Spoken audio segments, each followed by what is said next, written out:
So, okay, so again, some of these things get misinterpreted, and that's why we try to put graphics and explain it as best we can. Because when you're in a correction, and in particular a bear market, you're in a bear market. Sometimes stocks are breaking out of bases and they're trying to emerge. When you just start the bear market, the first leg down, you might have some stocks that move out, but there's just not enough broad participation, and they pull back, and the volatility is too high, and you get whipped around. But those aren't names that you should be chalking off your list, because those are the names that are trying to get into new high ground, and then you watch them. So there's three areas when you're in a correction. There's three areas that I'm watching. One is what I call predictive. It's while the market's in correction and looking for the stocks that are trying to emerge. The other is right off the lows. When you get follow through action and you're coming off the lows, what's breaking out, what's coming out of bases, what's emerging first, what's going into new high ground off the lows. And then the final is what I call confirming. That's when you finally have troughed out in the market, you've marked up a bit, and now you start to broaden out and more stocks participate, and you start to come out of bases, and it becomes more obvious. So I'll just show you what that looks like. And I'm going to show you examples going all the way back from here. We're going to go back to 1990 all the way to current. And these are pretty much every stock I'm going to show you I bought at this time. I think just one of these stocks I didn't buy. But Amgen was a name that was setting up and really held up quite well during what, at the time, this bear market in 1990 was a really treacherous bear market. Percentage-wise, I think it was maybe down 25, 30% on the S&P or the Dow, but everybody was calling for the end of the world. As a matter of fact, this is where I met Stan Weinstein. I met him in October of 1990 at a conference, and that was the first time we met and talked about the four-stage analysis, but I had already read his book.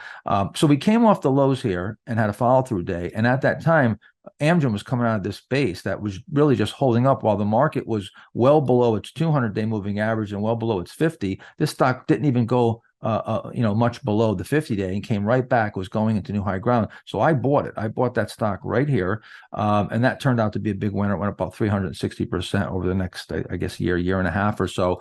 But if you take a look here, as the market started correcting, you can see that it was trying to go into new high ground. And the volatility from the bear market was whipping it around a bit, and maybe you would have got jostled around. But finally, it got nice and it tightened up, and the time was right once you started coming off the lows. And this is how O'Neill would apply follow-through day analysis to actually buying stocks based on a follow-through day. And a simple O'Neill rule is to buy something. When you get a follow-through day, if big if you have stocks setting up. All right, if you get a follow-through day, you don't just buy anything. You still have to have stocks coming out of bases, nice tight right sides. But if you do have it, don't be afraid that this is just a bear market rally and the news is telling me that the end of the world is coming. Trust the stocks. Go in there and buy something. Maybe you put on 5, 10, 15, 20% exposure. You take a few positions. They start working. Then you can add some more. Right here, this is where Amgen is breaking into new high ground. I'm buying Amgen right here, where everybody at this time is calling for the end of the world. This is like everybody's saying there's going to be a 1970s style bear market. This is just a brief rally here. Meanwhile, a whole bunch of stocks are breaking out of basis. I'm loading up here, and I had a huge year that year. So let's just take a look at FICO, because FICO is one that you set up a couple bases here, and let's forget about how buyable they were and whether you had great entry points or not. You do have a couple bases here, and this stock has let me just go over here. Off of those bases, you've marked up pretty nicely, and this has really had some great alpha. There's been very little volatility. It's held the 50-day the entire time. But what you really want to key in on is this action right here. This explosive action right off the market lows. This is the correction lows, or the bear market lows right here, and we come blasting off those lows. Let's look at a weekly. You see how you come right off the lows here, and you see that relative strength line turn up. That's what should get your attention, because that's one of the very first stocks to get into new high ground here right off the correction lows. And then you start building out these bases, and you build out another base, and you get these buy points that you can now buy from low risk, where you've now got some evidence that there's real buying in there and you've got that trend in place. So, and I'm going to show you at the end here, we'll go over the sort of the 4 or 5 things you should look for during a correction. But just looking at them individually, stocks that are moving back into new high ground the fastest, the ones that get there first, the ones that get there the fastest, coming off the lows, and sometimes they even get there before the low is even made, and they pull back and make that last low. The market makes a lower low, and the stock that got into new high ground makes a higher low, and you start building that base. So Peloton was a perfect example. You coming off the lows, it's back in new high ground in just 18 days. After all this corrective activity, it just rips itself back into new high ground in 18 days. And this is where people talk about leverage. I don't use leverage pretty much, hardly ever, although in the U.S. Investing Championship, because everybody's using leverage. It's kind of like when you go into a competition and you're in a competition like the U.S. Investing Championship, it's kind of like being in the NFL. You know, the guy on the other side of the field, he's on steroids. So you got to take steroids too. So I was kind of forced to use leverage at that point to get those big returns. But I generally don't use leverage. I stopped using leverage many, many years ago.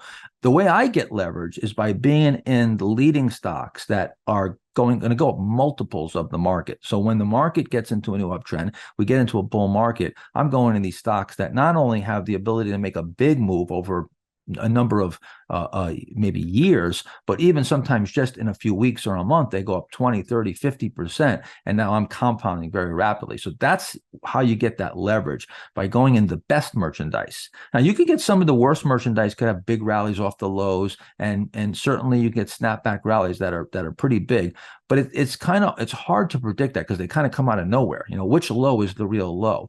When you're trend following, you've got the trend in place. You're playing a continuation of an existing trend, and it's a little bit easier to get a picture of what's going on and not be blindsided. So Cisco was a stock that I bought. Unfortunately, I did not hold this stock. It went up 70 or 80,000%. I sold it very quickly, but it was very similar, you know, in some ways almost identical to the Peloton, only this went up way bigger than Peloton. In just 10 days after being a new issue, going through a corrective process, you're in new high ground. You're in new high ground, and you can see here, you know, tremendous leverage. Look at the leverage you get on the market. And then I think it doubled or tripled from here as well. I mean, this, like I said, Cisco went up all the way until we topped, I think, in 2000. So it went up for 10 years, and they had 16 quarters of triple digit earnings. So you could do the math. 16 quarters of every quarter, you're doubling your earnings. You know, you start off with, you know, a micro company, you end up with a Fortune 500 company. But you see right here, this is the low in the market, that little circle. I know it's hard to see. It's kind of compressed, but that's the low in the market. Look how Cisco is moving into new high ground right off the low. It's one of the very first stocks because once that pressure comes off, you know, you're going to take off, because the only reason why the stock is down is because the market's under so much pressure and they're throwing the baby out with the bathwater. Show you a couple other examples. So DocuSign, and again, these are actually some slides that are from the Master Trader Program workshop. Just giving you sort of a little sneak peek here, and we don't have the time to go through much more. Back in new high ground in just 10 days on DocuSign. You see it holding up pretty well. As the market's below its 200, it comes down, hits the 200, and it rips right back to new high ground in just 10 days. That's telling you this stock wants to go higher. And sure enough, you get that tremendous leverage. Stock goes, you know, doubles or triples during a time where, I don't know, the market goes up maybe 30%. So that's how I get the leverage. When you're looking for new leaders to emerge out of a correction like this, what are you looking to see first? You know, I've kind of learned. You know, I used to say it would take a sustainable uptrend will take at least 2 or 3 groups of leadership, but you know, some groups are a little bit small. So I kind of say it's got to have 3 solid, at least a couple, 2, 3 solid themes behind it. So whether that, you know, so for example, there's biotech, that group is huge, probably 600-700 stocks. So you know, you can get, that's a huge group. You know, within technology, you're not going to have, you know, like one small group of 13 stocks leading the way on the NASDAQ, right? So the bottom line is this. Let me keep it very simple. If you were to run, you know, market splits up on volume screen, which is probably repeatable just anywhere, when I'm running screens and I'm seeing, at the top, so we're smaller investors. I'm nowhere near big enough that I'm stuck having to stay invested. The biggest, largest funds out there. So because I have the ability to go to cash, I'm not trying to figure out the Northeast banks, diversified operations, steel producers, insurance brokers, and, super regional banks I can squish myself into and pray to God I make some money while the market, it doesn't matter, so the market followed through. That's what's showing up for the most part as leading the market. And while there's, I would say, some encouraging action out there in stocks that I would say could ultimately support the market, you've still got a ton of volatility out there. You can just look and see there's nothing easy about this market, right? So, sometimes I think about Counting Cards. I love that movie, 21. Is this a hot deck or a cold deck? It's definitely not a hot deck. Right. So, and I'll throw this into the equation. We always say we want to protect our financial capital and our mental capital. So I look at this as a huge vacation for my brain. So long story short, I want to see 2 or 3 themes of those solid leaders where, the ones that actually lead a growth market, not the groups I just discussed where a lot of the big funds may be going to high that can't go to cash. And so that's why we're seeing the S&P outperform, the Dow outperform, the Russell's been doing horribly, the NASDAQ, it's been hanging in there, but it doesn't look as good as the S&P and the Dow. And that all has to do with that rotation into that, those safer, larger cap, more liquid, slower names. And the story with growth is, some are going down, some might be shaping up, but until I see, like, let's say a bunch of biotechs, a bunch of techs, and whatever it is, 2 or 3 themes and where we can see the top, let's say 3 to 5 stocks in that group in terms of liquidity, relative strength, fundamental quality, all on the chart, starting to curve up off the bottom. At the launching pad that we talk about is all the relatives for all of the moving averages are getting tight, coming up, curving around, kind of cupping underneath that price. Just about every time that something legitimate showing up, I start to see that across several groups in the market. And I go, here we go.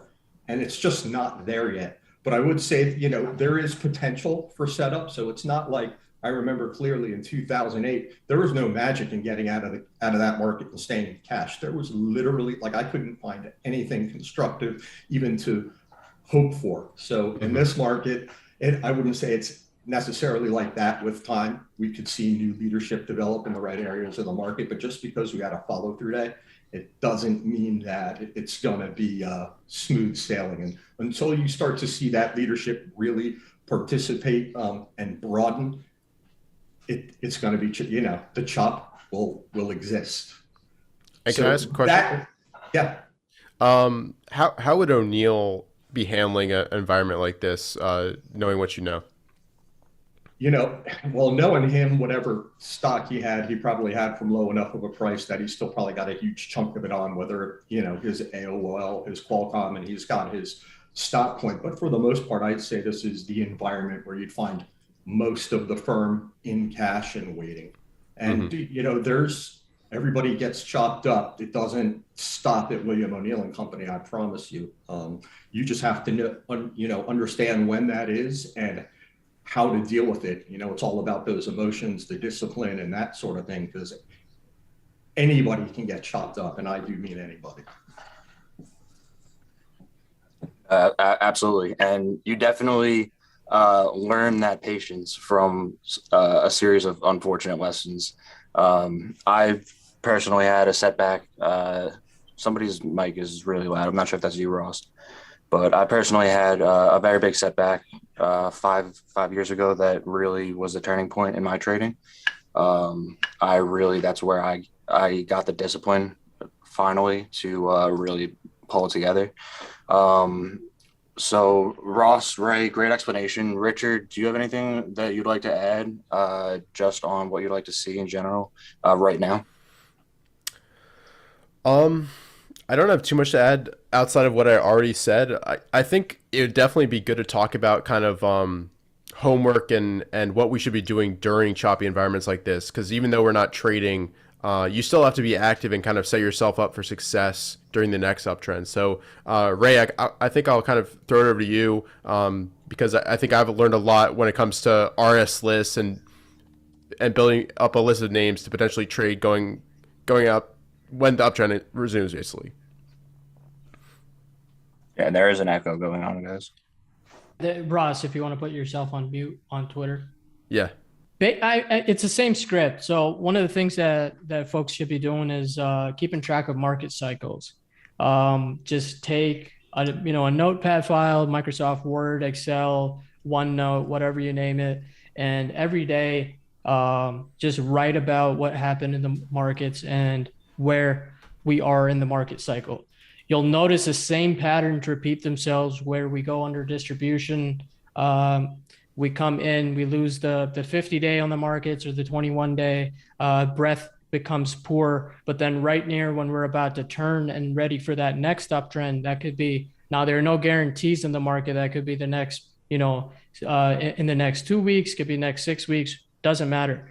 But if we keep track of those, that market cycle, what that's going to tell us is right when this trend is about to turn, we're going to see decoupling days. Decoupling days are basically when the indexes aren't really showing the true power that's building underneath the surface. So stocks are going up, but indexes are not really showing that. That's a situation that we want to be in, because then when the indexes do reflect that action or that powerful action developing underneath the surface, the stocks that are going up are going to go up even more. So one of the things to look for is decoupling days. We usually have 1 to 2 decoupling days before we get a solid trend going or as we go into that follow-through day. Now, the other thing is, so one is market cycle. Second, just keep track of strong names. It's going to get frustrating. We all thought, tomorrow was the, yesterday was the day. We had a fairly solid close. Stocks were coming into the morning. I wanted to see support hold, wasn't holding. And then the weakness started spreading into, other groups. And then we see that support just caves in and we lost pretty much whatever we did yesterday on the charts. So you still have to continue to keep track of strong names, keep a list pretty much every day. If not, end of day basis is what I go for, especially in a rough environment. I try to keep myself away from the desk because I know if I'm just sitting here, I'm going to find a reason to trade. And when I have to find a reason to trade, I lose money in the markets. So market cycle, keep your RS list.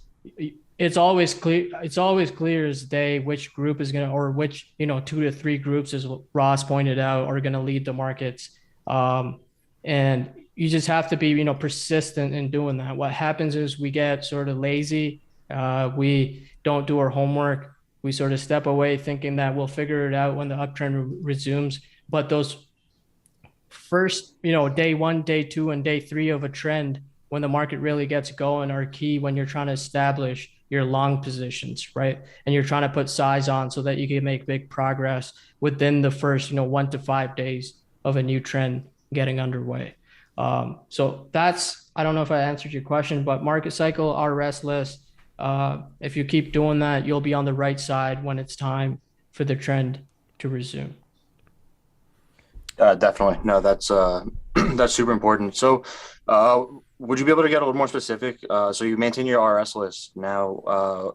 What scans are like? What's your go-to scan right now for when the markets are like this to find? Because we know, like as you mentioned, the best opportunities do come out of this. I think a very simple one is just percent off 52-week highs could be one, or percent off all-time highs.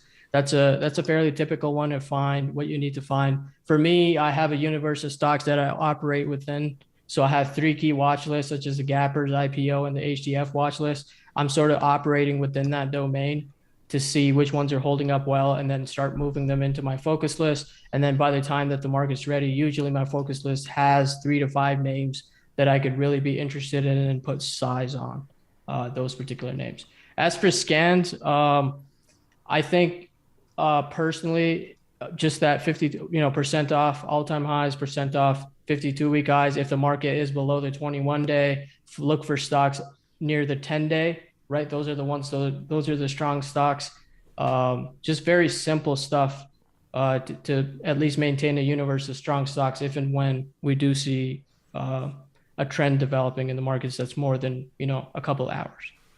And I can add a little bit on that. So something that I really find useful is the closing range. So that's basically you take the high and the low, and the closing range is basically within that range. Where did we close? So if we close at the lows, the closing range is 0%. If we close at the highs, 100%. And on a day when the market really gets destroyed, the closing range is going to be pretty low on the indexes. So stocks with closing ranges of 60%, 70% and above, that's pretty significant to me. And of course, you can also, it's fractal. So you can basically take this to a weekly time frame and basically run a scan like that at the end of the week and basically see what was supported that week when the overall market was down. So that's kind of by definition relative strength. So what are some key things that you look for to potentially identify, those unknown names which have those tremendous characteristics that could, do 6 times, 8 times, as you mentioned? Bill O'Neill created this template based on history of great leading stocks, and it's quite simple. Pre-tax, after-tax, ROE, sales growth, earnings estimates, earnings surprise. The leader's going to have almost all those. Now, Eric Kroll did a study, and he proved that something like a very high number, 20 or 30% of stocks have no earnings that lead. But the real security institutions like earnings, okay? Listen, in a bear market, no earnings growth stocks get obliterated. There's no value. It's hard to value them. But the true liquidity-driven leaders are going to have all those metrics. They're less risky. All stocks are very risky. But when you have earnings and all those beautiful metrics, those stocks tend to trend better, are more durable, less volatile, because you have the big players, the monster institutions. Quick quiz. 2 companies, both growing at 30% a year.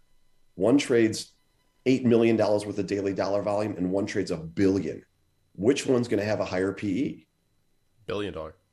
Correct. Because Fidelity can't buy, an $8 million average daily dollar volume. So the PE on the $1 billion stock is going to be 60, and the PE on the 8 million daily dollar volume stock is going to be like, 12, because no one can buy it. I can't even buy it.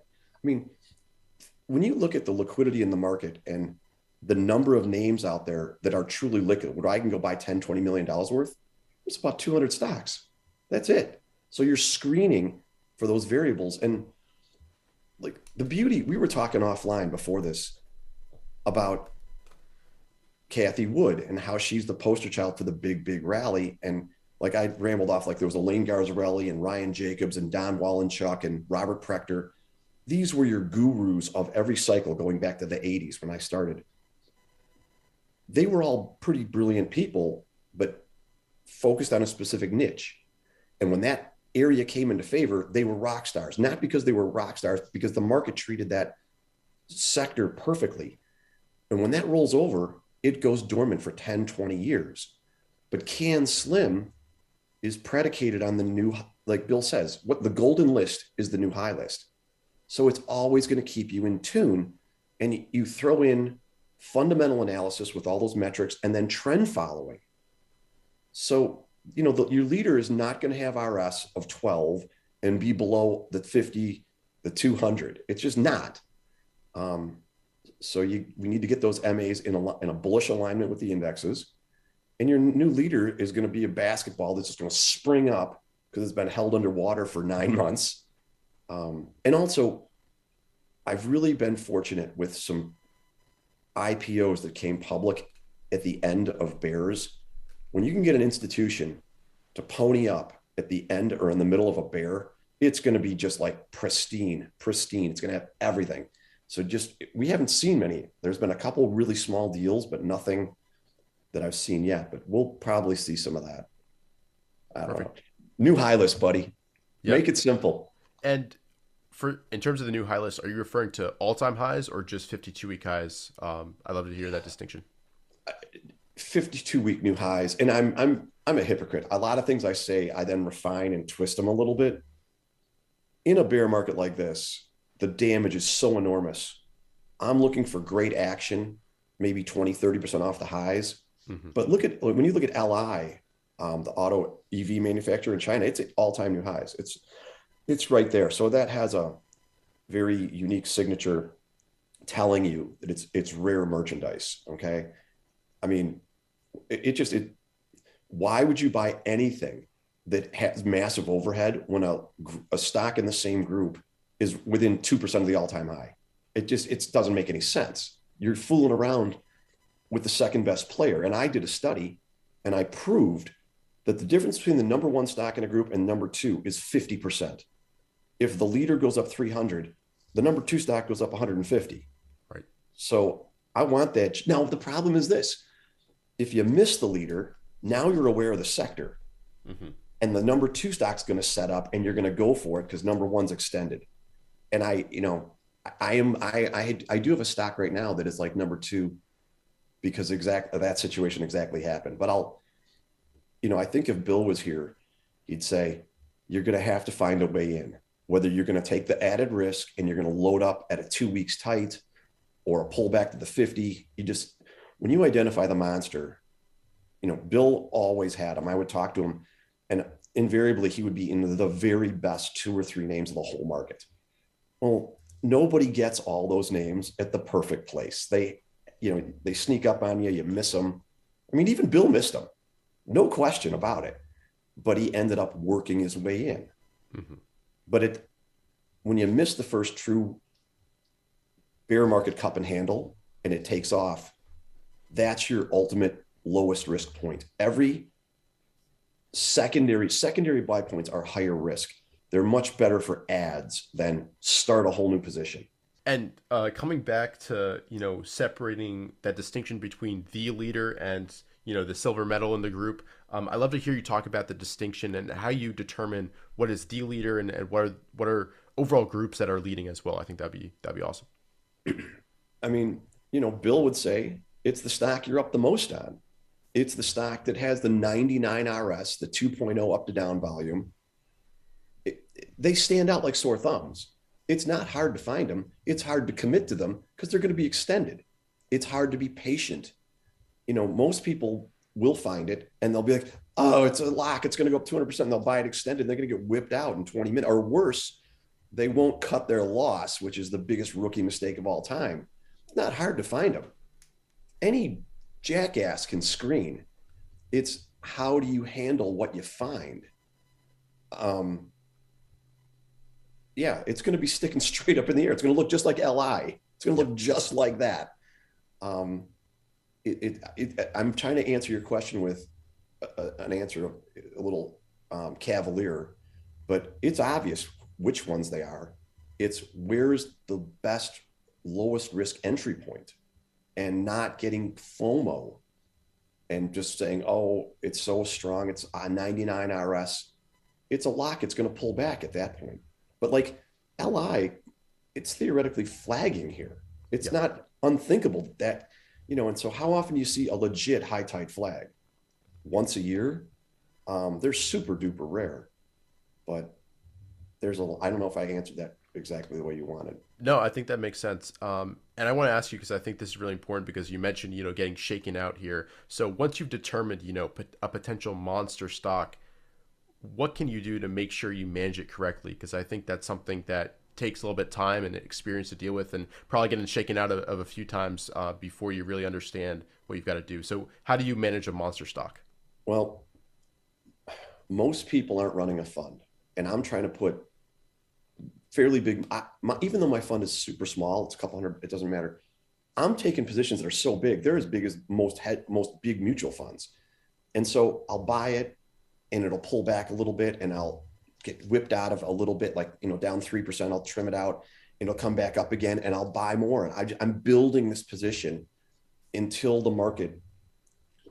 pressure comes off and it can just take off. And the simple answer, I could have answered this one sentence. You got to work around your position. In relative strength, I want to make it clear, this isn't RSI the indicator. This is just a basic general definition, relative strength. And I define it as stocks showing strength relative to the market. So when we go into corrections, whether it's a few day correction, a normal 8 to 12% correction, or deeper bear markets, when the market is going into corrections, I want to pay attention to the stocks that are holding up well, that are showing tremendous strength. It's just a basic definition. I respect that a lot of the viewers have different time frames. Some are day traders, short term, medium, long term. But the great thing is no matter what your time frame, I hopefully can show you some techniques to improve your probabilities of success. Again, no matter what your time frame is. Now, I have this slide up here because a lot of us have real-time quotes. A lot of us have different software packages with red and green arrows, or we have on our phones or apps with during the day, you're paying attention to what's up and what's down. So I put this here as, think of relative strength as that one big green arrow that sticks out like a sore thumb. So when the market is down and when you have a lot of stocks that are red, I want to pay attention to the one, again, sticking out relative to the whole market and pay attention to that strength. Now, where this all started, like I said, I've been trading about 25 years, and where this all started was one of the first stocks I had success with was in Yahoo back in 97, 98. In the late 90s, I did very well with Yahoo. And being perfectly honest, I was new to trading, kind of in an amazing market, didn't really exactly know what I was doing. But when I went back and said, wow, I did very well on Yahoo, I wanted to go back and look at it and do a little post analysis and examine, you know, what characteristics does this have? I mean, the stock went up over 3,500% in a short period of time. And I wanted to see what really made it stick out from that time, October of 98. I started trading it until late 90s when it just split several times and did very well. So what I have here in this slide is a chart, a daily chart of Yahoo at the top, overlaid with a daily chart of the NASDAQ composite. I use the NASDAQ because it's my go-to index. You can use the S&P, but I prefer the NASDAQ because it's a leading index. It's where a lot of growth stocks come from. It's more of a risk-on index. You also get a larger sample size of stocks and volume, maybe 3,000 to 4,000 stocks versus 500 in the S&P or 30 in the Dow. So that's why I use the NASDAQ, because a lot of people ask me, why is the NASDAQ what you're comparing it to? More of the growth leading index. So on the top is a daily chart of Yahoo, and down below is the correction we had in 1998. For people who don't know, there was long-term capital, blew up, there was a Russian debt crisis, and there was a correction in the market. The first leg down was in August of 98, and you can see that first leg down that I drew. And you can see Yahoo went into a correction during that first leg down. Now, the market started to rebound in between those two red lines, and Yahoo went up to new highs. And that was interesting to me about how strong the stock was. Now, the second half, the right side of this chart, is the part that really sticks out. We had one more leg down into that low, October 8 of 98. And if you look at Yahoo, this thing barely corrected. It just held up. That blue line up above is its 50-day. The market's getting slaughtered. The S&P, NASDAQ, everything's getting hit. And Yahoo barely corrected. And what I like to think about is some people have heard the expression, it's like a beach ball underwater.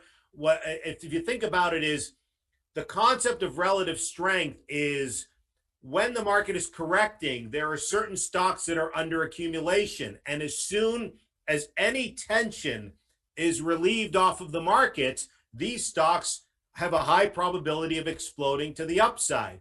And to explain this concept further, keep in mind, it is the big institutions that control the market. They are buying hundreds of thousands, if not millions of shares of stocks. Your huge mutual funds, your Fidelity, T. Rowe Price, Vanguard, your huge pension funds, your huge hedge funds.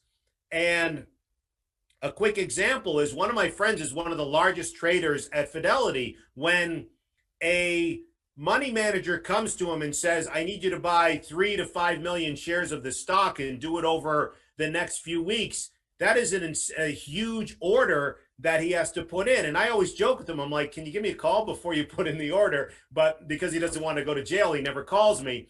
I digress. My point is that he cannot only buy the stock on the up days. The manager says to him, I need you to buy 3 to 5 million shares over a few weeks. He also needs to buy them on the down days. So this is what sticks out, is when the market's really in a good correction, people like him they've done their fundamental work. They have a 3-5 year longer time frame.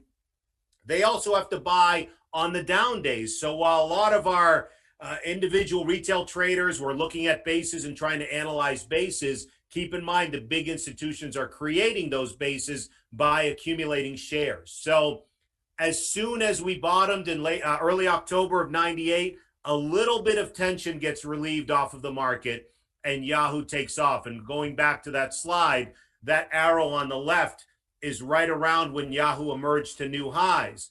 As I said earlier, and then it went on to a pretty big gain, but altogether it was over 4,000% in the late 90s. But this is what I alluded to earlier.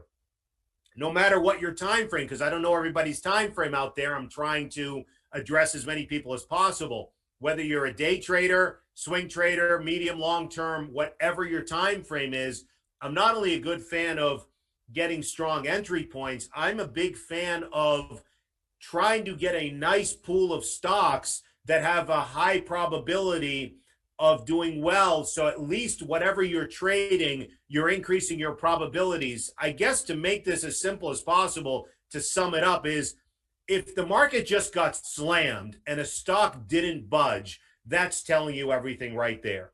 That is telling you that market's getting killed and a light bulb should go off and you should say to yourself, wow, this stock isn't even budging. That means as soon as any tension is relieved off of the market, it has a high probability of moving higher. Now, a few points. A lot of people say this makes a lot of sense. What are ways to look for relative strength? And I'm going to take you historically through some examples here. Number one, pay attention. Remember I said a light bulb should go off when something is the market's getting killed and a stock is holding up so well. You got to pay attention to that. A light bulb or some sort of put down a note, move it up on your watch list and say, wow, this is incredibly strong.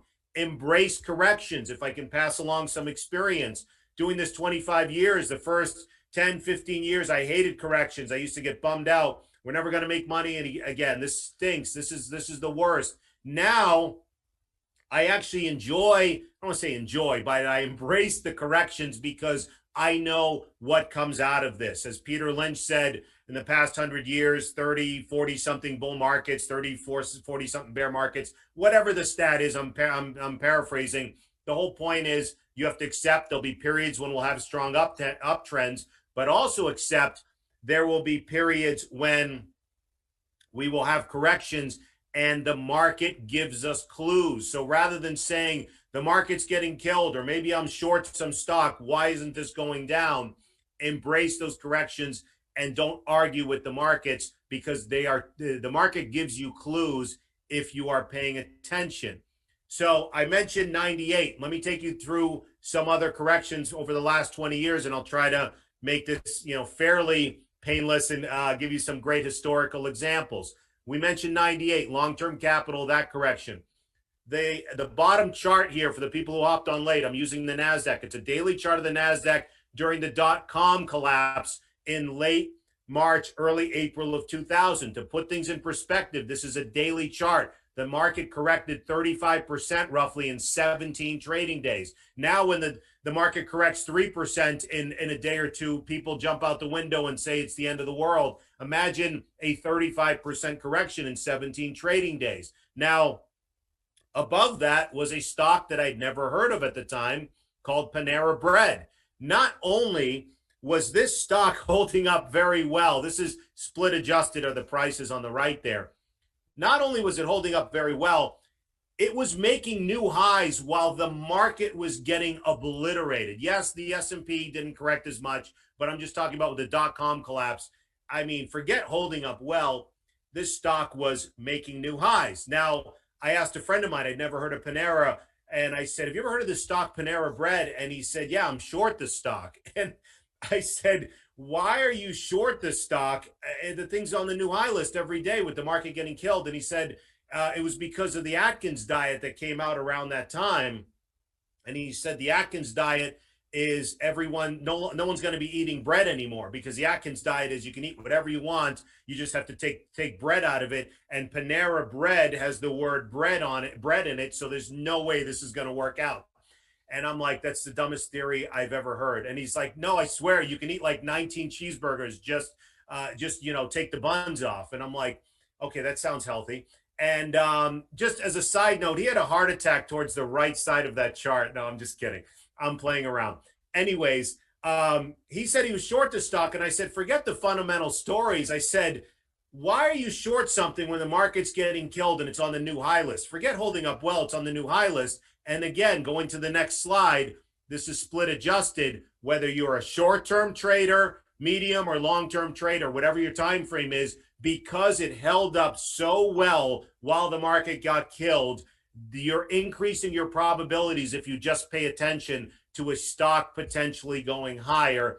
And split adjusted, I think it went from 4 to 300. Split adjusted, it got bought out by a private equity firm at I don't know, like 350, 370, but you get the point. It was showing incredible strength. Now, fast forward, 9/11. This is a perfect example of what I'm showing you with the red arrows for people who hopped on late. When you have, what's the word? Your quotes, and there's a lot of red arrows and one green arrow.